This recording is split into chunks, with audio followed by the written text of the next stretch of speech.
What's up, guys? I'm Alex. I'm Jason. We're the Table Monkeys, and this is Table Talks, episode number 45. Yeah, and the way these episodes work is we show you videos of our practice from the last week and talk about something relevant to arm wrestling or the community, something that's going on. Yeah, so I think the most relevant thing to start with has got to be Devin getting beat up by Thor, unfortunately. And I definitely called this wrong, so I was pretty excited about this and thinking Devin was going to turn into some sort of boxing, like he was going to be able to Rambo to Rocky. Yeah, we're obviously Devin fanboys in this house. But and we had a little more faith than maybe we should have. He still did really well considering everything. Yeah, it was pretty impressive. And I don't know if anybody out there listens to Nick Strength and Power, but he's a pretty huge YouTube channel. Shout out to Nick Strength and Power. But he did a analysis of the fight and just kind of noted how, considering how much time Thor has been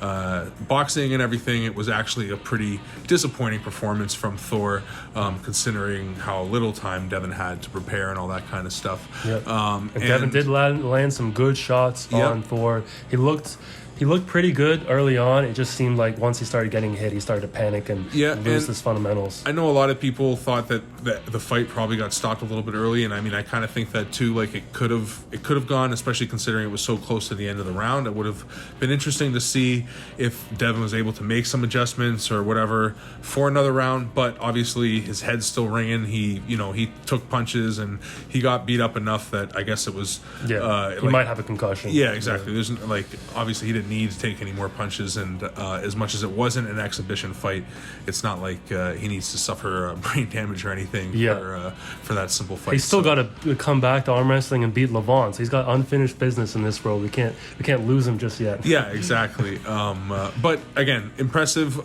what he was able to do. He, like Alex said, landed some shots. His footwork was really what kind of I guess caught me. Like I expected his footwork to be a little bit more fluid. And that is obviously a huge part of boxing. Yeah. So I think that was definitely playing against him. The most impressive thing about the entire thing was how like he was able to just drop everything in his life and 110% commit to boxing. Moved to a different province. Lived in the gym and just devoted all his time to becoming the best boxer he could be. Like he is the definition of always staying a student. Mission before self. Yeah. And I think that's inspiring for sure. It was awesome. It was inspiring, and it's cool. And he's back now, arm wrestling next day before, with bruises on his face, less than a day later, and he's already on the table.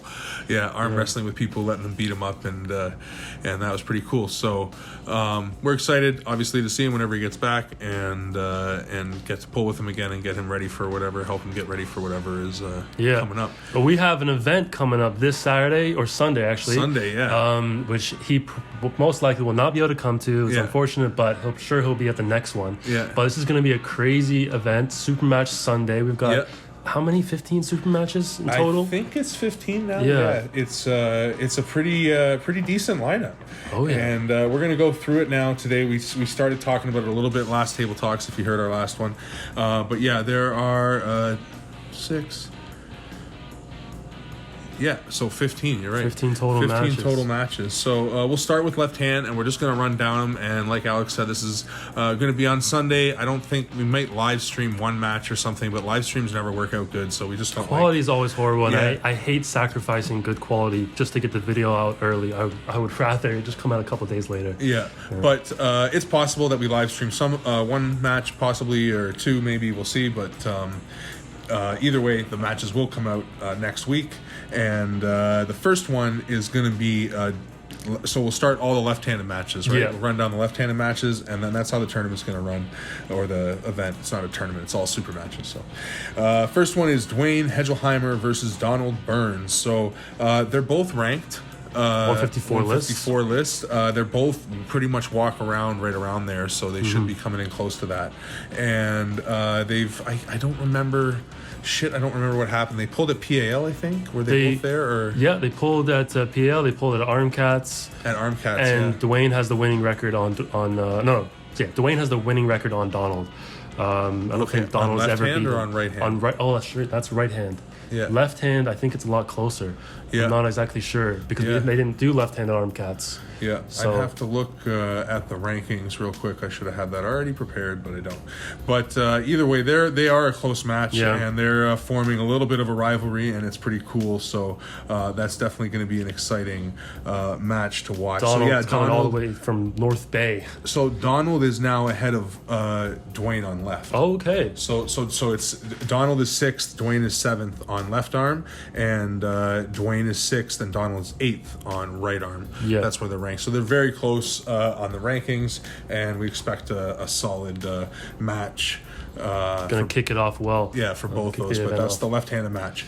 Next, we've got Josh Rodriguez, who pulls with Dwayne out in London. He's a bit of a newer puller. I think he might not be that new. Maybe it's like almost 3 a year. years. No, is it only a year? Yeah. Okay, I thought he maybe had a little more. He time pulled than the that. amateur event at PAL and just dominated. Oh, okay. Yeah, and they were like, "You can't do amateur anymore. You're too good for this." Okay, cool. That's good. So he is good. And he pulled at arm cats and did decent. Yep. And that wasn't amateur. That was like anybody could sign up. Yep. So he's pretty decent, and he's going against the young Georgian who's back from Georgia and ready to protect his. This isn't for rankings or anything, but just protect his name and his reputation of being a little fucking not little anymore. Well, still 165. Phenom. But just a phenom. Yeah, obviously I wanted to say a beast because he is. He's an absolute beast. 2 weeks ago, he beat Jackie, who was like 50 pounds heavier than him. Yeah, something like that. Yeah. So he's crazy. His hand is literally almost as big as mine.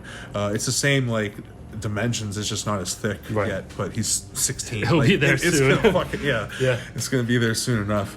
And I have a hard time saying whether he's better left or right. He's pretty close. To the point where it just varies depending on which is a little more beat up. So I don't know which one is feeling fresher, but his left hand is solid. There's no question. His right hook is better. His right hook is better. Yeah. That makes sense. Better. Yeah. Oh, like they're different, but I would say they're equally as good, strong. Yeah. But he's better in different areas. In different areas, okay. So, do we want to? Well, we can talk about like styles and stuff. I don't really know how Josh pulls. Josh is a high hooker, so very fundamental. Yeah. And hits well. He trains with the London guys, so he's used to hitting a lot, doing a lot of ready goes. Alex is used to. He likes hitting. So. Yeah. See, the thing with Alex, because he has so much fucking hand, is that he likes guys that like to hit because they hit into his hand and then they lose everything, and then he just looks at them and goes, "That sucks, doesn't it?" and then slams them. So watch out for that, Josh, because his hand is retarded. Gonna be an awesome match. Yeah, it's gonna be a good match. Next is Adam Walker, Sean Emery, left hand. I don't know enough about them left-handed really. Is Sean pretty much the same left as he is right? Yeah, he pulls pretty much the same. I can imagine that. I only pulled him once, but his right is noticeably definitely better. And Adam, I feel, is probably the same, especially with who he does have Bill. Bill's a pretty awesome left-handed puller, so he's got better people to train with. Sean really is like the strongest in his club. He says most of the guys he pulls with are beginners. So yeah, that's true. Adam's definitely got the advantage in teammates. So pulls with, but Sean definitely the advantage in experience and reputation and stuff. He should definitely. But again, left hand, I don't know. I would say that maybe they're even left hand. I don't really know what to expect. It's a wild card for sure. I haven't pulled Adam at any time recently left-handed. So, and Sean's left is far enough away from his right that whenever I have pulled him left, it didn't feel like much. So, I'm expecting a war because they've been wanting to pull. So, and I don't think that their one is like way better than the other left-handed. So I feel it's going to be close. And then Paul Babbitts is coming back. So he hasn't been pulling he hasn't pulled a comp since Pembroke, right? And because he did sustain a little bit of an injury there, and then he's just relatively cautious. He's smart. I'm not trying to. Yeah, exactly.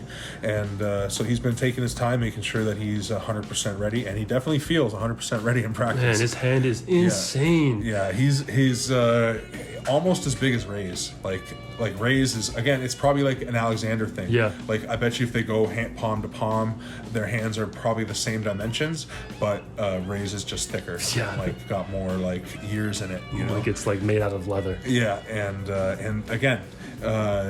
Babbitt's, as long as he keeps doing this, his hand will definitely get he's there. only 21, right? Yeah, he's only 21. And Jordan, I believe, is only 20 or maybe 21 now, but I'm pretty sure he's only 20. So they're right around the same age. Jordan is bigger, like, as far as on the scale. He's like 260. Yeah, he was 262 at Dunville. And that was 6 weeks ago when he's young. And but that was his first event. Obviously, Paul's got a little bit more experience than him, although it has been a while since Paul competed. Well, Paul only has one super match, really. One super match, and then he pulled at our round robin, the 8-man that we had here. Oh, yeah, that we had here. Yeah. That's true. That was right hand, but, okay. experience it's still, it does. Yeah, that's true. That is true. I forgot about that one. But Jordan looked good in that event. He definitely didn't look like it was his first tournament. But his style seems very similar to Paul, where they're both like dragging style top rollers. I think outside of the strap, Paul's hand is just way too much. It's just too big, and his riser is insane. But in the strap, it could be very close. Yeah, if Jordan can get to the strap, which again, the rules that we're running are basically WAF or CWAF, so I guess maybe not as strict as WAF. And we are actually all certified now. We all got our certifications, so we are. We're allowed to ref as well, so that's pretty cool. But either way, basically the rules are exactly that. Other than the ref's grip is a WAL set grip instead of the strict ref's grip where the ref closes your hands and any movement gets you a foul and then you can foul out before you pull. And the reason for that is just to try to get matches actually started. But there'll be a warning for the first infraction in the set grip, but then it will be giving out fouls. But it will be based on commands: close your thumb, close your hands, not like me closing your hand and if I feel any little loading or movement. So there is a little bit of room for play or movement there. But the main difference is that all slips will go to straps, right? So the point there is that we don't feel it's worth arguing over whether or not a slip was intentional, because in a sense they all are intentional, for the most part. It's almost impossible for the ref to tell if it's intentional or not. Well, I mean, unless it's maybe the blatant the underhand slips, underhand one, the Dallas Langston slip. Yeah, and when they're already way out in a losing position, that's clearly okay. It's an intentional. The point here is that if you want the strap, you're going to go for it. You're going to try to get to it. And if you get caught out there in a shitty position and you're able to get out of your guy's hand before he pins you and without causing another foul, I don't think it's worth giving you a foul for trying to get out of that match and get to the next option, which is the strap. I think it's part of the game, so it gives people an option to do the ability to do that, but it also gives the guy with the good hand the opportunity to make sure he gets a pin or hang on enough that the guy's got to lift his elbow in order to get out of his hand. And we want wins to be determined by pins. Or fouls if I'm causing you to make a foul because I'm so much more dominant in a certain position. Of course, those kind of fouls I'm okay with. The fouls we hate are the in a setup before the actual go starts, or the micro elbow fouls. So hopefully Jordan's able to get to the strap with Paul, because I think then it would be a very good match. And the point is, it's going to be a little bit easier than the crazy WAF setup. He's not going to get called for fouls. So the next match on left hand, I think, is your match. It's Zach versus Joseph. Oh, right. So Zach Bendali wanted to challenge Joseph Spoljar. I think it was an after pulling, or it was in the match. Did they have a match? And then they maybe after pulled. I can't remember if we should have checked. No, they were on different groups at Dunville. Okay, so it must have been an after pulling and stuff. But this is Zach's first real super match. Yes, that's true. And he wants to reach as far high as he can. He's a good puller. He's eager. He's young too. Is he 20 yet, or is he still 19? He's either 19 or 20. Yeah. So he's right. He's young as well, and trains his ass off and is strong. Yeah. And improves all the time. So Joseph's left is not his right by any not means. At all. It is still good though. Yeah. And Joseph is really good. Joseph is a really smart puller. In a sense, Zach couldn't have picked a better opponent, because if he loses to Joseph and is able to put up a fight, he's going to learn so fucking much. If he just gets smashed by Joseph, he's going to learn a lot still. And if he beats Joseph, it probably won't come 3-0. It'll probably come like 3-2 or something. So he's still going to lose some rounds and so there's going to be a lot to learn from this match for him, no matter what. Yeah, basically. I totally agree. Because I don't think there's any way that he's going 3-0.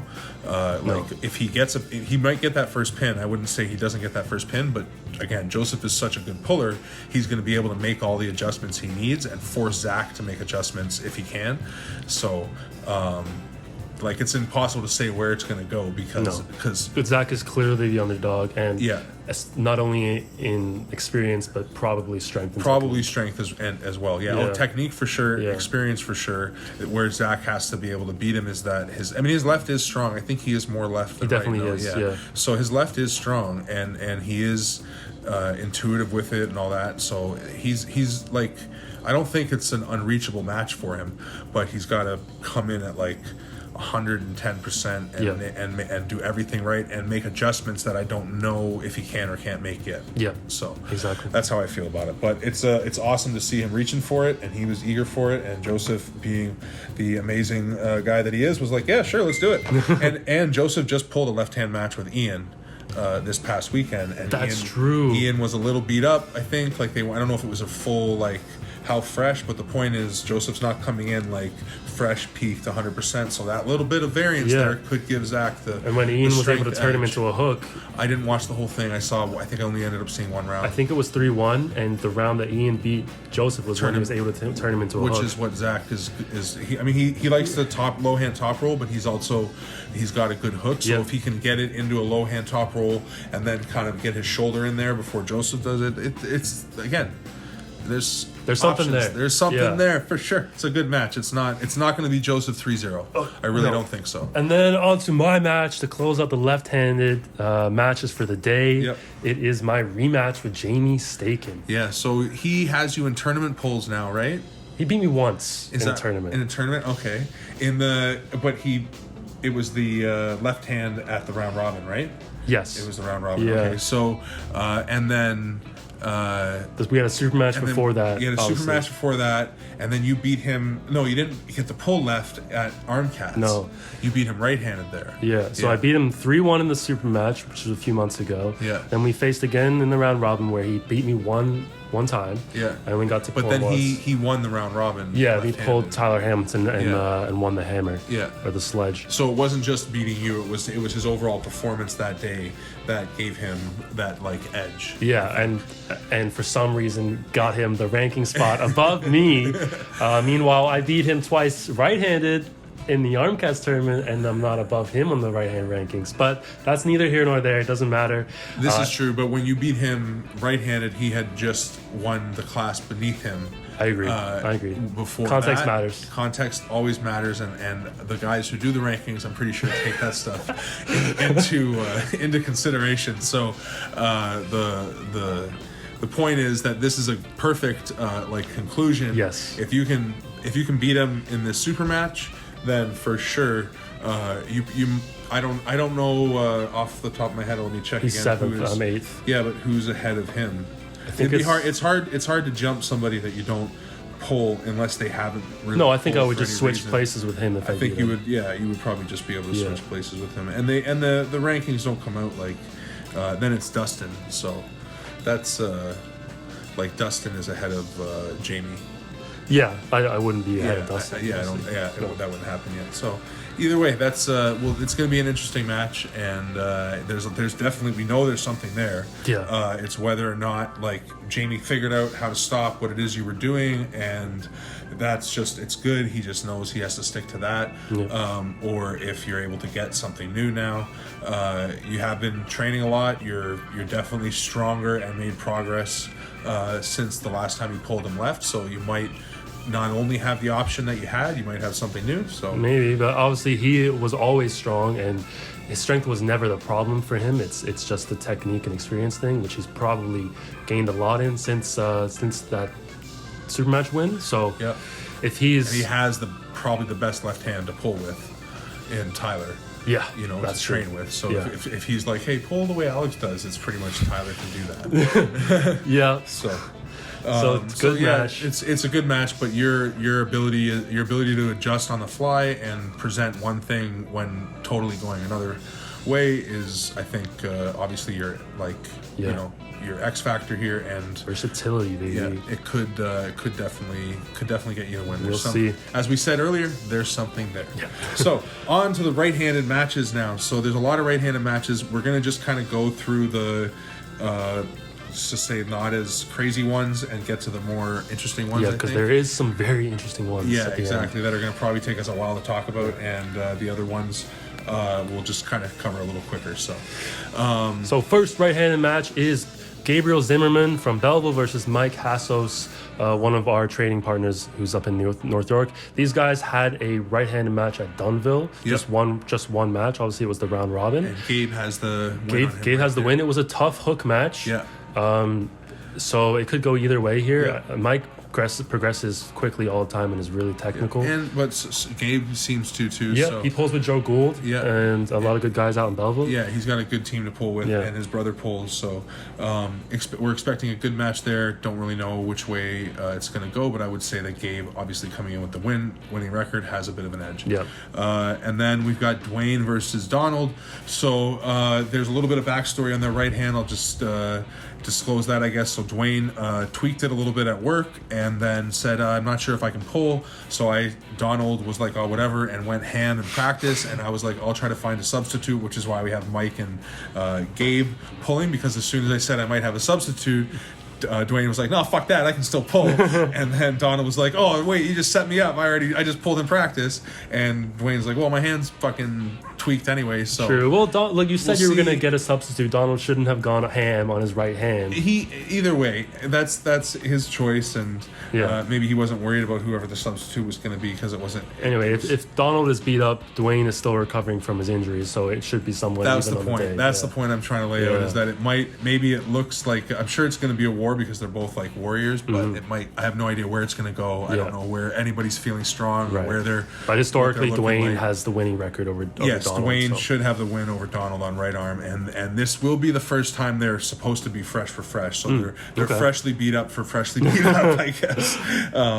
But because like every other time they've met right-handed has been in a tournament, I think. That's after true. They've pulled at some point, I'm pretty sure. So the next match is kind of an interesting match. Alexander again, the young Georgian. He's going to be pulling Cameron Quayle. So this is Jordan who's pulling Paul Babbitt's. It's his younger brother. Yeah, who's only 16, right? Yeah, he's his younger, bigger brother because he outweighs him by like 10 or 15 pounds. Jeez. And I think they're both like 6'1"ish. Yeah. I think Jordan might have him by an inch, like height-wise. But yeah, Cameron is a big fucking kid, and he came out and pulled left hand at the round robin, pulled a crazy class, and basically flopped. Right hand, you mean? Right hand. Oh, sorry, right hand, yeah, and pulled a decent, like a good class with Evan and Ray, right? Yeah, and flopped everybody. Yeah, and got pinned every time, but came in, flop press off the go with everybody. To come in onto your first tournament and just go straight flop press? That is ballsy. Against Evan and like Ray, and like Ray is, if you come in and just flop as big as Ray is, like that's ballsy as fuck.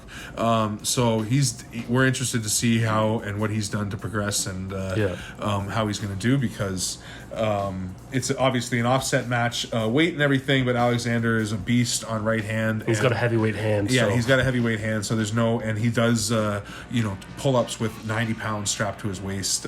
So he wanted this match, right? Yeah, he was the one. He looked like, I think it was Ray Belmore posted on his Instagram like story, like, this kid's only 16, he's a beast, or he's a monster, or whatever. And then Alexander messaged me, goes, who's this kid? Like who is this? He is my prey. Basically. I'm the 16-year-old beast, not this guy. Yeah, exactly. And I was like, all right, let's set that up. That could be an interesting match. So it is going to be an interesting match, hopefully. And then next we've got Josh Rodriguez again pulling Zach Bandali. So they both had like left-hand matches that they instigated, and then it was like, hey, you guys might as well just pull each other. I think that's going to be pretty even. That's going to be a good match. Yeah. Maybe they had talked. I think they had talked to each other about it, because I'm pretty sure they pulled each other at the Askies event. Maybe they did. Like they were in the same class there, and I don't remember off the top of my head how their match went. But I expect that to be a good match. Again, both like kind of top roll, high hook kind of pullers, and both strong. And new. Yeah, new. So next, Adam Walker and Sean Emery, which is like kind of one of the main matches actually that this all started around, because they wanted a match early on and they asked, hey, are you going to do any matches soon? And I was like, I'm thinking, blah, blah, blah. Then this day got all ironed out. We got all these other matches attached to it, but they're sort of the birthing match in a sense. So Adam Walker and Sean Emery on right hand. I got to give Sean the edge on this one, but I know Adam's training hard. Adam, apparently from Bill, is feeling pretty good. Yep, because he pulls with Bill Cameron. Pulls with Bill Cameron, yeah, who has a match coming up. We'll talk about in a second. So, I don't know. I mean, Sean, he hasn't looked good, unfortunately, his last two times he pulled with Dave Hall, which is like the last two tournament pulls he's had, which is why he's lost some spots on the rankings, I think. But I know there were some issues with diet and stuff that might have been affecting his strength, so he's switched some things up and he's feeling strong. He was actually getting certified as well. And he's at level 1 ref as well now. And he felt strong that day. I was going to say, he felt very strong that day. We don't really know how Adam feels apart from what Bill has said. So. Exactly. I have not felt Adam in a long time. I mean, when I did feel him last time, he had felt a lot stronger than the last time I felt him. Like, I'd felt progress. And so if he's continuing to take it that seriously, it could be a pretty good match. I'm not sure if they've put any money on it. I think they have, but like, they're both confident. They're both excited for it. There's only a little bit of a weight difference. I think Sean, they're going to make 210, but I think Adam is like just under 200. Yeah, he's eating into it and Sean's cutting into it. Yeah, exactly. So it's not much of a cut for Sean, and but he has been dieting pretty consistently. And Adam, is going to be able to eat into it. So that, as nerdy as we are about training and everything, we always believe that's going to make some sort of a difference. So next is your match, right-handed, with Mike Mendy. And, this is a straight to strap match. Yeah, he's got a hand injury of some sort. Yeah, right? I guess slipping, like, or I'm pretty sure it has to do with the slipping, is like causes like a real bad nerve pinch or something. I'm not. I'm speaking for him, and I might be 100% wrong. I apologize if I am, but it's something about out of the strap or getting to the strap that he's got an issue with his hand. But once he's in the strap, he feels like he can basically do, most of everything that he normally does. So we agreed to go both straight to strap. Yeah, you're comfortable in the strap. Yeah, I am. And your plan to beat him, I don't think, would involve not getting to the strap. It would work either way. I'll leave it at that. But I really want to pull Mike because he's currently ranked 8th right hand, and this is my chance to get on the right hand leaderboard, so I'll be on both left and right. And I think my style is going to work well against him. He doesn't really have a lot of versatility from what I've seen. He tends to pull without his hand, straight sideways. And if you can take his pronation away from him, his side pressure is all but nullified. His side pressure does disappear. But if he keeps it, it is strong. And I think you need to, if you, I don't know if you're gonna, like, I know your game plan might involve you figuring a way not having to necessarily withstand that hit. But if I think that's going to be the test, because if he can keep his pronation a bit where you think you've taken it but you haven't, and because that's one of the tricky things with those guys that pull without their hand like that, is you think you've got something and then all of a sudden you don't, and they're actually got their side pressure engaged, and then they just come across the table so hard on you. And he is relentless with his hits. And he leaves you no gap. Style, as soon as if you don't get what you want and get your position on him quickly, the way he can exploit those gaps, I think, is the dangerous spot for you. So it's I don't know if you tested or something earlier how, but to me, as the match is unfolding, what's going to be important is if he is able to get one of those hits across, if whether or not they just completely tear you apart, or if you're able to find a way to withstand it and find a bit of a gap in it, that there's something that you can hang on to. Because if that happens, then I think you're really in it. I know that once that happens, you're really quick at figuring, putting the pieces together from there. So, but ideally, I get it over quick and get back to enjoying the event. The rest of the day. I don't think it'll be a 3-0 match, because as much as he does pull that way, I do believe he's probably got some adjustments that can be made. So, and again, we're not divulging your plan or anything. So, but if your plan is pretty like silver bullet-ish, the problem with that is that somebody can just change their plan up and then match that. Yeah, So. of course. So we'll see. I expect it to be an interesting match, but I know with the way your game plan is, it's got to kind of be like 3-0 in your head. Definitely going into 3-0. it a bit. So yeah. I want that ranking spot. This is another I think interesting match, good match. Dave Hall definitely got overlooked in the last rankings. Yes, I totally agree. Dalen is ranked, so it's Dave Hall versus Dalen Thomas, and Dalen is ranked 10th right now at 242 on right arm, and Dave wants a bit of a chance to obviously prove that he should be on that rankings, and Dalen looked pretty good at the Dunville tournament, and I know he suffered the loss to Zach that he didn't want, and the classes were a little small, so it would have been nice if he got a couple more pulls, but he's always hungry, or he likes to stay hungry, and when he is hungry, he's always training. That's what I was trying to say. He's got a brutal hit. Yeah. Dave is much more of a slow, controlled puller. Doesn't hit too much, but he's very rigid. Like if Dave doesn't move off center when Dalen hits, then it's a bad day. I think it's a bad day for Dalen. But if Dalen can move Dave off center with his hit, then I think it could be a bad day for Dave, because Dave is, again, and he's kind of pulling in a different style now where he really likes having his shoulder in there now, and if Dalen can get him off his shoulder, which is what his hit's all about. I really think he needs to go to the strap. Dalen needs the strap for sure. Yeah, Dalen needs the strap for sure. And he can still hit the way he hits really good with the strap, so we'll see. It's going to be interesting. Dalen's arm is strong, his side pressure is strong, and his hit is vicious. His hit is vicious, and he knows how to keep hitting with it. Yeah, and he's very aggressive. He will be talking shit. He will be screaming. Yeah, he'll be trying to get in our heads. Yeah, he'll be exactly. And maybe like causing a foul to create like a tension and everything. And it's a super match. Like we've seen him. The only time I think we saw him pull a super match was with Mike left-handed, and he said he came into that a little bit undertrained, and Mike was like super trained up, and he was not expecting him to be as strong as he was. Like all props to Mike on how strong he came in. And Dalen is not, his left is not his right. Like it doesn't have anywhere near the vicious hit that he has on right. So it'll be interesting to see if he can make adjustments and what he does, and how all that sort of intensity plays out through the whole thing, because they are, as far as like on the table, they are totally different. Like Dave is like you said, not only is he slow and kind of inside of the way he pulls, like he's not going to come in and hit, he's going to make sure to get hand control and position, and then apply all his power, but he's also very like calm and collected around the table. He's not going to talk a bunch of shit. He's not going to like get loud or anything like that. He's not going to yell at the ref, but Dalen, the opposite. So, yes, definitely. Next big match. On to our final two matches. Yeah, these are the two big ones for sure. We're really excited to have both these matches happening. So first up, we have Wild Bill Cameron versus Jamie Staken. Yeah. So these are 5 and 6 on 242 right hand. I believe so. Yeah. I got to double check again, but I got it right here.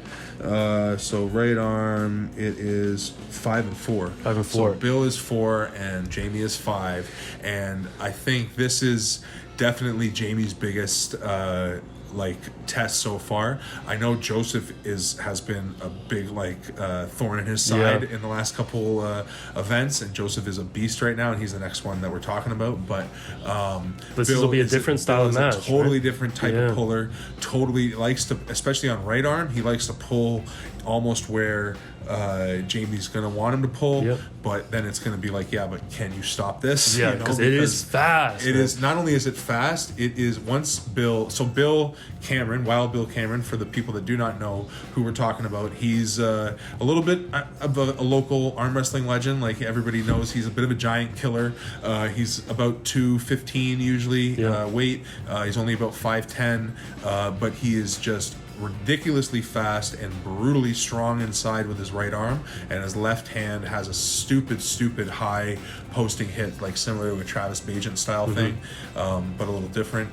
And on top of that, he's a brilliant arm wrestler. Like if he stops a match, he knows all the different angles to hit, knows what you're trying to do, knows all the little tricks, and he has these. I'm pretty sure he does landscaping. It's like a landscaping business. I'm not sure. But it would make sense. Yeah, his hands are ridiculous. They're retarded. Yeah. So, and he's been arm wrestling forever. So really, the key thing is, can Jamie stop the hit? Yeah, because he's going to hit, and what he does on right hand, just to like, if you pull him at all, so it's not like I'm divulging much, and I'm sure Tyler has informed Jamie, but on right hand, even on left, but left, the position is pinning you, but on right hand, he just hits for position, and hits to get into this hook, and once he sets his hook in, like, his arm is just retardedly durable, his left arm, like, who was he was pulling, I think it was Evan or somebody. He was pulling somebody way, way, way bigger than him at the Iron Arms event on right arm, and just letting him deep in the hook with him, and letting him get like deep on his arm, and then ripped right through him. So his hook is retarded. So it'll be interesting to see if Jamie is able to pull him out of it, because the way Jamie likes to drag, if Jamie can pull him out of his arm, then it could be. We know how strong Jamie is. Yeah, so it's going to be an interesting match. Yeah. And again, I don't think it's definitely not going to be 3-0. It might be 3-0 for Bill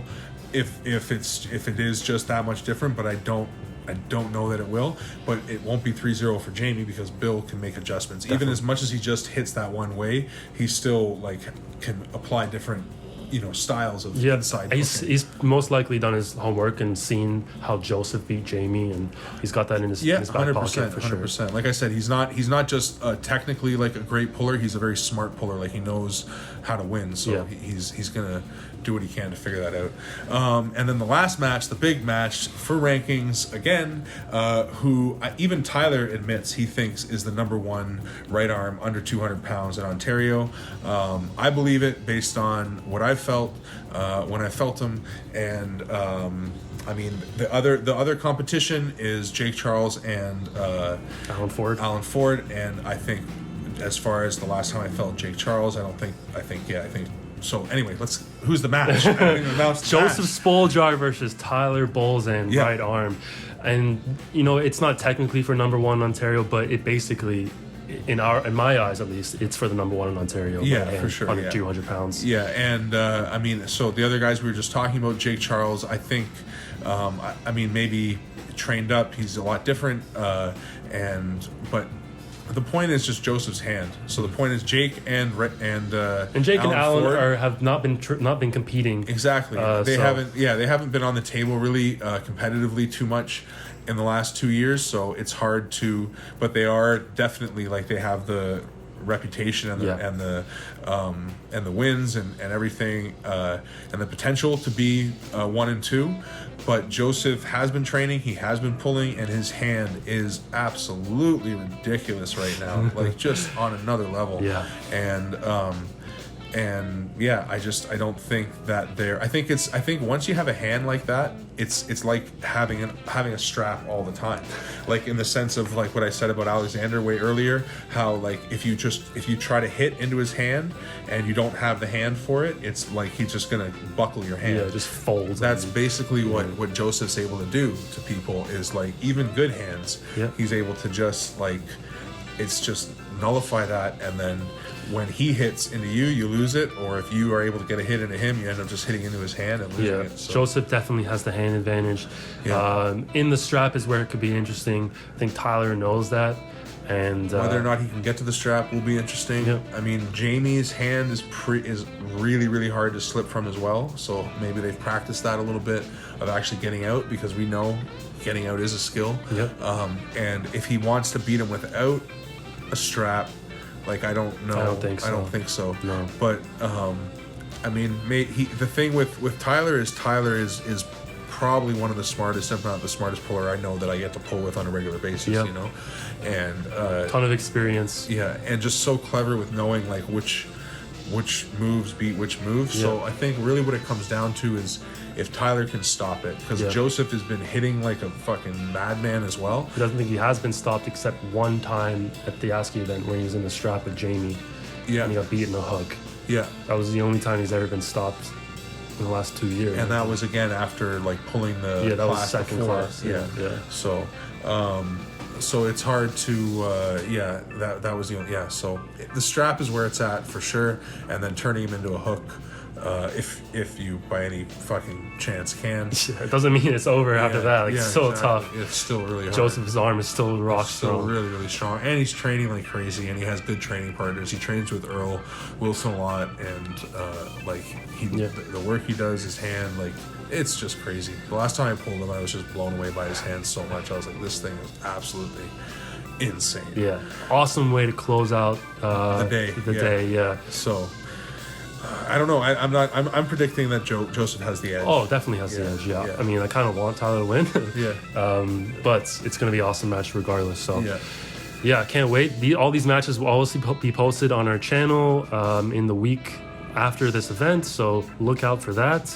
Yeah. And it's going to be fucking awesome. Yeah. If you are in Toronto and you want to come watch, message us. Yeah, message us. Check it out. It's already pretty busy. I'm sure it's probably pretty busy. Yeah. But if you know about it and you know where this is and you're part of the whole group and you usually come, then by all means show up. Yeah. If you're not welcome and you know who you are, then stay the fuck away. Yeah. And how many people made it this far in the video? I mean, how long has this been going on? Holy shit. 40 minutes, we might have to redo this. Holy fuck. But probably not. So hit the fucking bell button if you made it this far. Do all those things. And monkeys out. Peace.